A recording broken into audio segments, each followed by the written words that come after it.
Amigos, buenas noches, bienvenidos a 24 horas. El presidente de la República, Lenín Moreno, desclasificó el archivo de la reunión del Consejo de Seguridad Pública del Estado en la que se habló del secuestro de los periodistas de Diario El Comercio y que en algunas partes fue difundida por un medio de comunicación. El primer mandatario justamente hoy se reunió con el COSEPE y allí dijo tener sospechas de quién filtró ese audio. Con esto empezamos. Con estrictas medidas de seguridad que incluyeron a ministros y secretarios, tuvo lugar la reunión del Consejo de Seguridad Pública del Estado, COSEPE. Según el presidente Lenín Moreno, en esta, la principal preocupación fue la filtración y posterior publicación por parte de un medio digital de un audio que sería información distorsionada. En estas reuniones los presentes juran mantener absoluta reserva y es por eso que les inquieta conocer quién filtró el audio del COSEPE de abril. Y claro, eso nos preocupa, porque se nos hace casi imposible detectar en primera instancia qué persona puede habernos grabado. Todos tenemos alguna presunción, yo tengo la mía. Por supuesto, ventajosamente esa persona ya no está acá. A partir de esta filtración y para contextualizarla, ordenaron desclasificar el texto completo de las declaraciones del presidente Lenín Moreno. Dentro del contexto de la reunión que se tuvo del Consejo de Seguridad Pública y del Estado, y en segundo lugar, establecer por parte de la Fiscalía y por resolución del Consejo de Seguridad Pública y del Estado que es un grave delito. Por consiguiente, la investigación que se está realizando por parte de Fiscalía General que sea lo más ágil. Respecto a esto, los familiares de los periodistas secuestrados y posteriormente asesinados piden que no únicamente se desclasifique lo dicho por el presidente Lenín Moreno. Que no solo sea la desclasificación puntual del párrafo de la línea antes y después de este audio que se filtró. Justamente hemos pedido que se desclasifique los otros COSEPE que se realizaron. Y dijo el presidente Lenín Moreno al inicio del COSEPE que es un buen momento para renovar las lealtades. La lealtad a lo que aquí se dice, la lealtad a lo que sí se decide y la lealtad a la reserva que debe haber. Asimismo, solicitó a los medios de comunicación prudencia y una corresponsabilidad. Durante el encuentro estuvieron presentes la presidenta de la Asamblea, la presidenta de la Corte Nacional, los ministros de Defensa, del Interior y de Relaciones Exteriores, así como también representantes de las Fuerzas Armadas. En Quito, María Gracia Acosta, 24 horas. Otro tema, la despenalización del aborto en casos de violación y el uso del cannabis con fines terapéuticos entraron hoy en debate a la Asamblea Nacional como parte de las reformas planteadas al Código Orgánico Integral Penal, el COIP.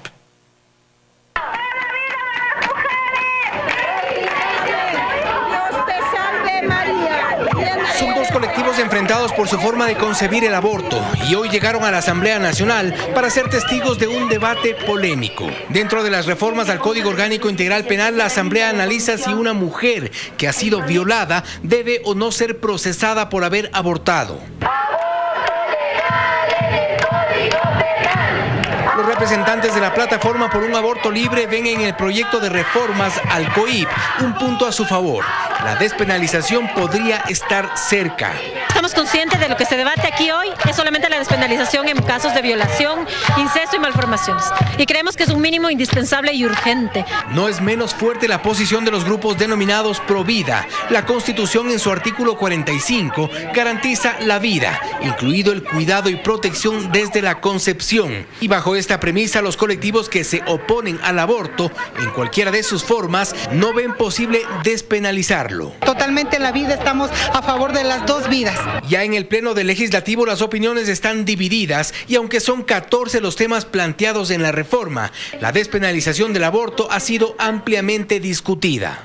De lo que es darle el respeto a la vida, que sería inconcebible que no se haga de una persona que está por nacer, de una persona que es inocente. Yo me allano a esa tesis, lo haré ahora y lo haré siempre. En Comisión General se recibió a médicos y especialistas delegados por ambos colectivos. No será un debate fácil. Recordemos que nada diferencia a un ser humano producto de una violación de un ser humano que no es producto de una violación. Ellas deben aceptar su suerte, aunque ésta se circunscriba a hacerle frente al incesto, al embarazo no deseado, a la maternidad forzada. Tampoco hay coincidencia respecto del uso terapéutico del cannabis, un tema que también advierte confrontación. No obstante, las reformas en su conjunto se refieren a cambios que todos han considerado necesarios. Quizá las coincidencias vengan más adelante. En Quito, Fausto Yepes, 24 horas.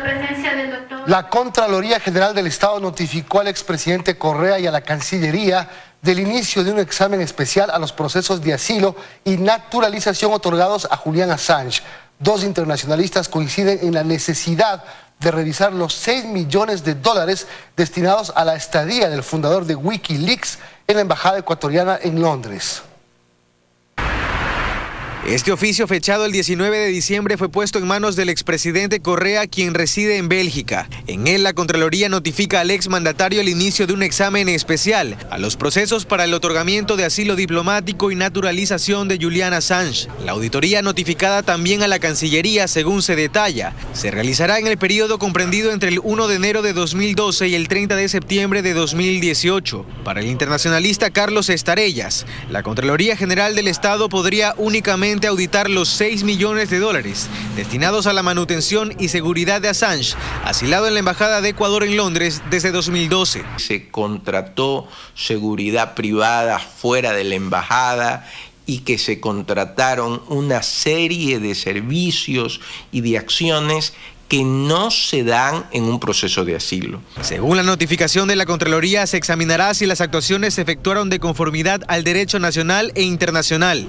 Estarellas cree que esa no es una atribución de la entidad.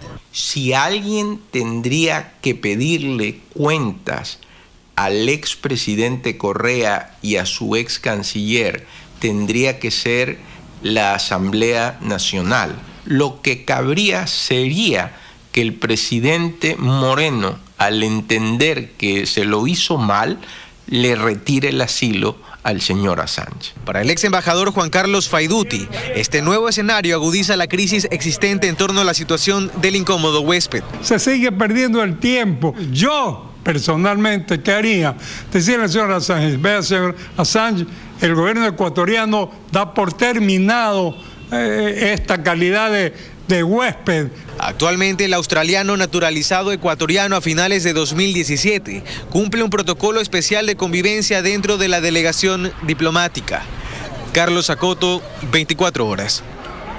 Nuevo escándalo se desató en la Asamblea Nacional a raíz de la filtración de una grabación en la que supuestamente un asesor de Creo da información a la asambleísta o a la ex asambleísta Norma Vallejo, acusada del cobro de diezmos y destituida, para acusar a legisladores de actos irregulares. Siguen con este tema de las prácticas que ellos mismos denuncian y toda la cosa. ¿Sí me entienden, no? Se trata de una conversación supuestamente entre Lenin Rodríguez, asesor de Yanine Cruz hasta hoy, instruyendo al entonces asambleísta correísta Norma Vallejo para acusar a legisladores de Creo sobre prácticas irregulares y así defenderse de la acusación del cobro de diezmos. Una conversación que reviste posiblemente ilegalidades. En tal sentido, tienen que demostrarse. Y tienen que demostrarse tanto desde el punto de vista del acusador como del acusado. Pero en esa conversación se dice que Villamar pedía dinero a su asesor Pablo Santillán, quien precisamente denunció el cobro de diezmos en la Asamblea, y que cuando Santillán era asesor de Cristina Reyes, ocurría lo mismo. Él habla como si él hubiera estado presente en una supuesta conversación, donde habla que Cristina me dice, reunámonos y lleguemos a un convenio de pago. Algo absolutamente falso. El tema difundido generó reacciones de todos los implicados en distintos tonos de advertencias.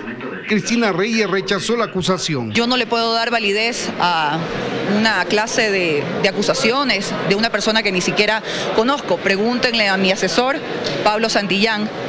Jamás ese tipo de prácticas se cometieron en mi despacho. Estas calumnias tienen que resolverse en la justicia y en los próximos días voy a presentar una denuncia en contra por calumnia y difamación. Pero quizá las insinuaciones más fuertes durante esa conversación del ex asesor de Creo con la destituida asambleísta Norma Vallejo es en relación al despacho de Ana Galarza, de quien dijo que una asesora suya solo recibía $300 mensuales, que nunca asistía a la asamblea y que la tarjeta magnética la utilizaba el esposo de Ana Galarza. Ella ha asistido al Palacio Legislativo, pero ella también es asesora de territorio, como autoriza la presidencia de la Asamblea Nacional desde la pasada función legislativa a todos los legisladores de territorio, porque en cada territorio existe la Casa Legislativa. Y no es la primera vez que ella va a la Asamblea, ella es una asesora de carrera. Y esta tarde acudió a la Fiscalía para pedir que se investigue el tema, aunque no presentó una denuncia en contra de su ex asesor Lenín Rodríguez. No sabemos si es que la necesidad económica de Lenín les llevó incluso a poner un precio para salir y frentear temas que le pueden llevar a la cárcel por no poder comprobar cosas que está imputando. Y es lastimoso que le ponga un precio a su libertad porque no quisiera eso para él, pero eso es lo que él ha buscado. La presidenta de la Asamblea, quien también fue nombrada en la conversación del ex asesor de Creo como protagonista de actos irregulares, dijo que la Fiscalía se encargará de investigar todos los casos que se denuncien sobre presunto cobro de diezmos en la Asamblea. En Quito, Freddy Paredes, 24 horas. Las expectativas del cumplimiento del plan Casa para Todos fueron replanteadas por el gobierno. Se espera la construcción de aproximadamente 55,000 viviendas por año, propósito que avanza a paso lento, pues según un video de la Secretaría de Comunicación, en 2018 apenas 1.400 casas fueron entregadas. El más reciente audiovisual de la Secretaría de Comunicación develó una cifra preocupante referente al avance del plan gubernamental Casa para Todos. Al cierre de 2018, un video de la Secretaría de Comunicación mostraba una suerte de rendición de cuentas del gobierno. Al abordar los logros alcanzados al término del año en materia social, esto. Este 2018, Casa para Todos se convirtió en un sueño hecho realidad. Esta misión entregó 1.401 viviendas en 18 meses, que benefician a miles de ecuatorianos en los diferentes puntos del país. La cifra mostrada por la Secretaría de Comunicación no solo preocupa, también confunde, sobre todo luego de que el número de casas construidas dentro del plan cambia sin más en cada manifestación pública. Estamos construyendo y entregando 20.000 casas. Este año serán 60.000 más. Cerca de 12.000 viviendas se han ido estructurando, más los cumplimientos de otros compromisos que hemos adquirido. Desde el Ministerio de Vivienda se sumaban 8.000 casas construidas y otras 5.000 financiadas a través de la banca pública. Sea cual fuere la cifra oficial de viviendas construidas por el gobierno nacional, lo cierto es que el camino aún es largo, incluso luego de que la meta del plan pasó de 325.000 a 221.000 viviendas. Es falta de liderazgo. Fue falta de recursos económicos. No sé hasta cuánto alcancemos, la verdad, se lo digo, no sé hasta dónde alcancemos. Para la ejecución del plan gubernamental se presupuestó 73 millones de dólares en 2018, según el Plan Anual de Inversiones. Al término del primer semestre de ese año, apenas se había ejecutado el 11,39%. A un poco más de 3 meses de que Moreno cumpla la mitad de su mandato, el audiovisual de la Secretaría de Comunicación devela que Casa para Todos avanza lento, pues aún hay más de 200.000 casas por construir, las prometidas, y cada vez menos tiempo. Carlos Acoto, 24 horas. Los gremios de transportistas se unen para presionar al gobierno ante la focalización de los subsidios a los combustibles. Los volqueteros del Guayas anuncian que se tomarán las vías. Los taxistas piden que se elimine la competencia desleal y los conductores de expreso de escolares contemplan triplicar el costo de sus servicios. Nosotros no saldremos a las calles ni a tirar piedras ni a quemar llantas. Al menos lo que hacemos aquí en la federación, los dirigentes. Las bases, no podemos decir y garantizar la base. Los volqueteros de Guayas están molestos, sobre todo por el mecanismo de compensación. Es completamente lógico, advierten. El gobierno dice que nos va a dar una tarjeta de $20, de 20 galones. Para nosotros es ineficiente. Nosotros somos transportistas desde Guayaquil a Carchi y de Carchi al Macará.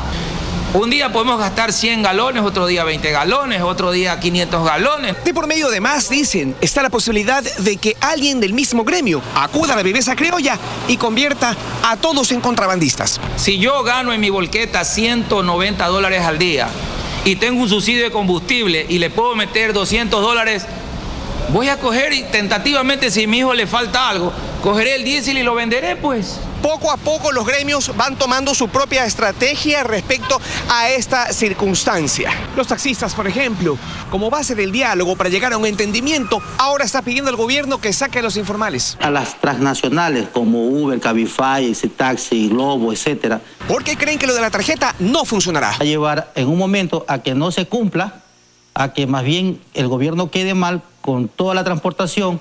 Los de los expresos escolares, por su parte, no se hacen problema. Insisten en triplicar el costo del servicio y punto. Si yo tanqueaba o tenía un consumo de promedio de $250, $300 en una furgoneta mensual, si el costo sube, son $900 que incrementa. Aunque todos coinciden en que mejor es la derogatoria del decreto 619 y no medir fuerzas. Luis Antonio Ruiz, 24 horas. Seguimos con el tema de los combustibles, pues ahora el gremio de los distribuidores de derivados del petróleo reclama un mayor margen de utilidad. Freddy Paredes informa. Continúa la polémica en torno a la focalización de subsidios para el transporte público en torno al incremento del precio de los combustibles. A los gremios de la transportación pública del país se suman ahora los distribuidores de derivados del petróleo. Porque cada año suben las cosas, tenemos que pagar más licencias, más permisos, los salarios suben, es decir, cada vez tenemos un menor margen de utilidad de lo que teníamos hace 15 años. Ahora mismo se lleva a cabo una reunión de la Federación de Derivados del Petróleo que aglutina a varios representantes de distribuidoras de combustible que piden una reunión directa con el presidente de la República y hacen varios pedidos al gobierno. Que los sectores rurales, los distribuidores pequeños, estamos totalmente quebrados. Como decía el compañero Cajiao, la Coca-Cola, los otros productos lo entregan en el puesto de distribución. Nosotros, los del sector rural, hasta 150 kilómetros tenemos que recorrer para entregar el combustible y prestar un servicio a la comunidad. De su lado, la Cámara Nacional de Derivados de Petróleo tiene su posición. También piden una reunión con el presidente de la República y la revisión del margen de utilidad. El porcentaje de ganancia de las estaciones de servicio con estas medidas disminuyó del 13 al 9%. Entonces es necesario que las estaciones de servicio sigan teniendo al menos el margen del 13%. La Cámara Nacional de Derivados del Petróleo se reunirá el próximo miércoles aquí en Quito y producirá una posición frente al tema. Pese al incremento en el precio de los combustibles, el contrabando continúa en la provincia del Carchi. El combustible es comercializado de manera clandestina tanto en Ecuador como en Colombia. El panorama en las estaciones de servicio de Tulcán no ha variado, pero sí el comportamiento de los propietarios de vehículos afectados por el incremento de precios en los combustibles. Toca guardarlo el carro para no gastar mucho. Es que el incremento es significativo al momento de tanquear los vehículos, afectando aún más la crisis económica y comercial de esta zona fronteriza. Todo es para el Estado, o sea que nosotros básicamente es como para medio sobrevivir lo que nosotros podemos hacer. Por otro lado, el incremento de precios no frena el contrabando de combustibles, todo lo contrario. Que eso no se va a acabar nunca. Por ser frontera, pues es algo que lo vemos como algo normal porque no hay fuentes de trabajo. Muestra de ello es la venta por canecas de manera clandestina en el mismo territorio ecuatoriano, sobre todo a quienes poseen vehículos de placas colombianas. Todo sigue normal, ellos siguen vendiendo y no ha habido ningún problema. Nosotros vamos, compramos, nos venden y no hay ningún problema. Se carga ahí mismo. La caneca se vendía antes del incremento en $15 y hoy llega a los 20 y su precio supera los 30 ya en territorio colombiano. Por eso la alerta de las autoridades del vecino país. Tienen que tener mucho cuidado de pronto de no utilizarlo de una manera no adecuada. Asesorarse muy bien y saber que nosotros estamos acá muy pendientes de este intento de ingreso de combustible de contrabando. Aún con el incremento de precios, el combustible ecuatoriano sigue siendo más económico que en Colombia, donde el precio de la gasolina bordea los 7.200 pesos, equivalente a $2.50. En Tulcán, Jairo Jacome Ortega, 24 horas. Más noticias. Más de un mes puede tomar el trámite requerido para conocer si un ciudadano pertenece a un partido político y, de ser el caso, desafiliarse. Una investigación de 24 horas reveló que varios movimientos que participarán en las próximas elecciones realizaron adhesiones fraudulentas. Joana Ramos está nuevamente con nosotros para ampliarnos de esta información. Hola, Joana. ¿Qué tal, Milton? Amigos televidentes, muy buenas noches. Así es. El trámite es largo y se debe hacer de forma personal. Solo en el caso de Guayas se registran 200 solicitudes de apoliticismo cada día. Sin embargo, pocos son los que culminan esta diligencia y, peor aún, los que denuncian la afiliación ilegal. Una vez más, la conformación de las organizaciones políticas queda en duda ante el número de ciudadanos que aseguran nunca haber firmado para ser parte de un partido político y aún así constan como afiliados. Nunca he firmado. No he firmado, pero sin embargo yo salí inscrito en un partido que jamás he firmado por ellos. Si usted está interesado en hacer el trámite, deberá primero descargar el certificado de apoliticismo de la página web del CNE, llenarlo con sus datos, adjuntar la copia de cédula y llevarlo hasta el CNE o cualquiera de sus delegaciones provinciales. Durante el último mes, la delegación electoral en Guayas recibió por día al menos 200 solicitudes de apoliticismo, pero el malestar de enterarse que uno pertenece a un partido político sin su consentimiento no acompaña el número de desafiliaciones. En 3 meses, solo se registraron 20 anulaciones. Todo el proceso puede tomar hasta un mes. Todos tienen el derecho de tener 2 opciones. Si están identificados como partido político, desafiliarse o en su defecto anular su inscripción si consideran que fue ilegal. De ahí que hay muchos que prefieren desistir. No, ya no voy a sacar nada, ya me desilusioné y me voy. Bastantísimo tiempo realmente. Y tengo que otra vez hacer la fila y eso es tedioso. Si resulta que su rúbrica fue falsificada, entonces el trámite se alarga. Deberá llevar la denuncia ante un fiscal y contratar un abogado. Eso depende mucho ya una vez que usted determine que su firma no es legal o que adulteraron su firma, que el procedimiento lo hagan como una demanda penal o civil o penal de la persona afectada al partido o movimiento político. El funcionario explicó que no hay sanciones para los partidos políticos que tengan entre sus adherentes firmas que hayan sido obtenidas sin autorización. Si se comprueba que hay irregularidades en la firma, el CNE procede con un llamado de atención a la organización política. Recordemos que en 2012, cuando se denunciaron más de 170.000 firmas irregulares, el Consejo Nacional Electoral habilitó en su página web la opción de constatar directamente las afiliaciones. Esperemos ahora lo vuelva a hacer. Tú sigues con más, Milton. Gracias, Joana. Tema escandaloso. Y lo que viene también es preocupante. Más de 17.000 artículos propagandísticos entre vallas, afiches y anuncios para radio ha registrado el Consejo Nacional Electoral. Esta propaganda anticipada será imputada al gasto electoral, pues la campaña para las elecciones de marzo iniciará el 5 de febrero recién. Esto es propaganda anticipada y lo que ocurre en Quito se repite en casi todo el país. Al récord de candidatos para las elecciones seccionales, 80.200 candidatos, también hay récord de infractores a la ley electoral que prohíbe la campaña previa y que Fiscalización del CNE tiene registrado. Hasta el 13 de diciembre del 2018 se pudo encontrar 17.527 artículos promocionales registrados en el sistema de monitoreo de vías, 67 vallas publicitarias y 4 audios de radio reportados. Recordó que la ley tiene una tabla de sanciones a la campaña anticipada. Una multa equivalente al doble del total de los gastos realizados en exceso. Si el exceso supera el 30% del total permitido, la multa será equivalente al cuádruple del total del gasto electoral efectuado en exceso. La campaña electoral tiene fecha de inicio y final. Empieza el martes 5 de febrero hasta el jueves 21 de marzo. Se recuerda a los candidatos que la precampaña será imputada al rubro electoral que toca al candidato. 35 millones de dólares serán repartidos para los más de 80.000 candidatos. En Quito, Nelson Carrera, 24 horas. Seguimos. La Corte de Justicia del Guayas resolvió a favor del Ministerio de Salud el recurso de apelación sobre la clausura del Hospital Neumológico Alfredo Valenzuela. Según el documento, la Casa de Salud no contaba con los permisos ni la infraestructura adecuada para atender a los usuarios.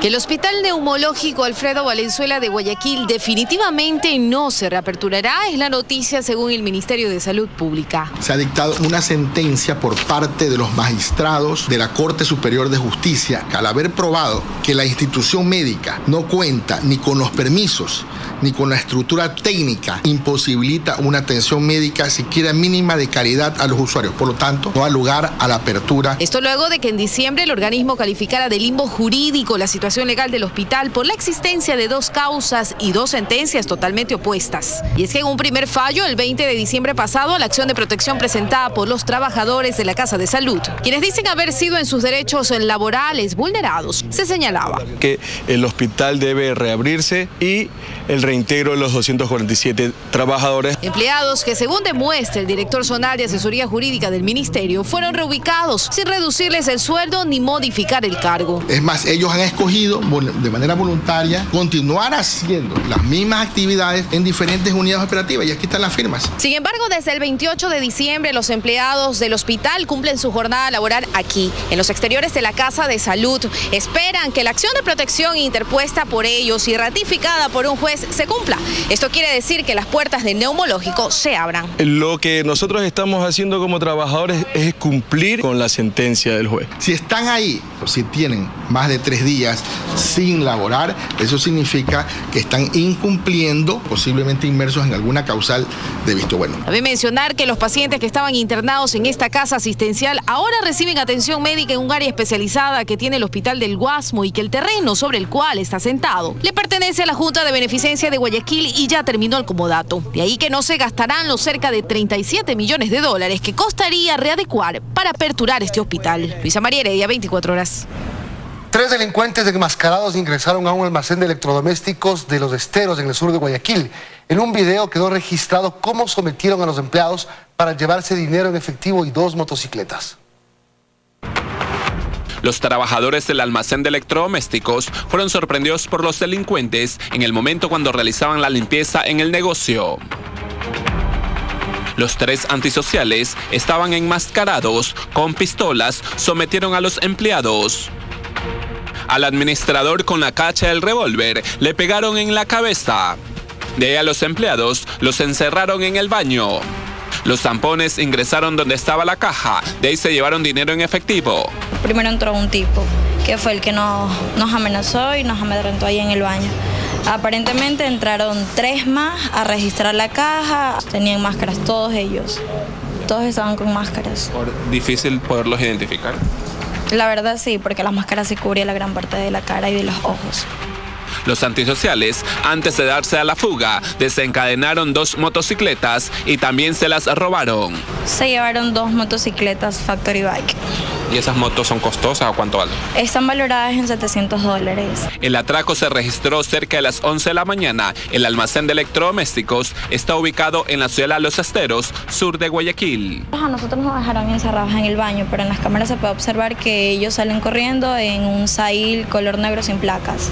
El propietario del negocio espera que la policía pueda detener a los delincuentes, aunque va a ser difícil porque estaban enmascarados. Paul Tutibén, 24 horas. Una jueza de Quito revocó la prelibertad que había sido otorgada a Edwin Caizapanta, procesado hace 16 años por el asesinato del hijo de su pareja. Caizapanta se acogió a este beneficio en octubre pasado, sin embargo, no cumplió con las medidas administrativas. Hace 16 años, Katia Vilés vivió los peores momentos de su vida cuando descubrió que su pareja secuestró, torturó y asesinó a su hijo Jonathan. Le encontró botado en la avenida Simón Bolívar en una quebrada. Sí, con rasgos de violencia, todo su cuerpo tenía fractura en el cerebro, fractura pues aquí en su nariz. El nombre del asesino, Edwin Caizapanta, que fue sentenciado a 25 años de prisión. Sin embargo, en septiembre se benefició de la prelibertad tras cumplir 16 años de pena, lo que causó indignación a Avilés. Me duele que estas cosas pasen en mi país, que la muerte de nuestros hijos, de nuestros seres queridos, queden pasa un tiempo y queden en la nada. Fue el exministro del Interior y asambleísta José Serrano quien denunció que en los últimos 15 meses se han otorgado 40 prelibertades de forma irregular, y entre estas está la de Caizapanta, hasta quien hasta mayo de 2017 se le habría negado 2 veces este beneficio, y luego este año se le habría concedido en días. Vamos a señalar todas las responsabilidades políticas, pero también de quienes firman esos informes, porque eso es fundamental. No solo son los jueces, es el Ministerio de Justicia también quien ha hecho hecho y ha tomado medidas ahí. Desde la defensa de Avilés, al enterarse, iniciaron una investigación y se logró comprobar que el procesado no estaba cumpliendo con las medidas administrativas otorgadas, entre ellas la presentación a un centro de acogida todos los sábados por 4 horas. Verificamos un registro y nos encontramos con la novedad. Primero, que el señor no está cumpliendo los días sábados, que él está asistiendo los días miércoles, que el señor firma, ¿sí?, hasta el día 24 de octubre del 2018. Es así que luego de una audiencia que duró alrededor de 5 horas, la jueza a cargo del caso, Iliana Pachar, revocó el régimen de prelibertad por incumplimiento de las medidas al no presentarse en el centro de acogida los días 1, 8, 15 y 22 de diciembre. Por lo que de forma inmediata, Caizapanta fue llevado a la cárcel del Turi en Cuenca. Fernanda Ceballos, 24 horas. Tras el asesinato de un joven de 20 años en Ambato, se realizó una marcha y protesta en contra de un grupo de ciudadanos venezolanos que habitan en el sector de Pinjo. La ciudadanía sostiene que estas personas estarían afectando a la seguridad del lugar. Es el dolor y la angustia de una madre que llora la muerte violenta de su hijo Jonathan, de 20 años. ¡Justicia para mi hijo! ¡Justicia para mi hijo! El supuesto responsable de este hecho es un venezolano de 33 años que atacó a 3 jóvenes con un cuchillo cuando intentó quitarles la botella de licor en los festejos de Año Nuevo. Ellos estaban borrachos y mis sobrinos igual estaban bailando, no estaban ebrios. Lo que pasa es que ya estaban relajistas y a mi sobrino que se murió le dieron 3 puñaladas, uno en el pulmón, uno en el cuello y otro en el corazón. Y el otro que está en el seguro está de igual, está grave todavía, no está fuera de peligro. Luego del sepelio, los familiares, amigos y vecinos indignados marcharon hasta esta vivienda, donde en un solo cuarto vivían hasta 10 venezolanos. Por información de los mismos moradores, manifiestan de que son más de 10 personas de nacionalidad venezolana que están viviendo aquí. El venezolano tentativamente culpable ya fue capturado. Ahora los familiares exigen la máxima pena por la muerte de Jonathan y los 2 primos heridos de gravedad. Aquí fue el lugar donde exactamente le apuñalaron a mi primo y falleció acá a pocos metros. En Ambato, con imágenes de Washington Granda, Edith Jacome, 24 horas.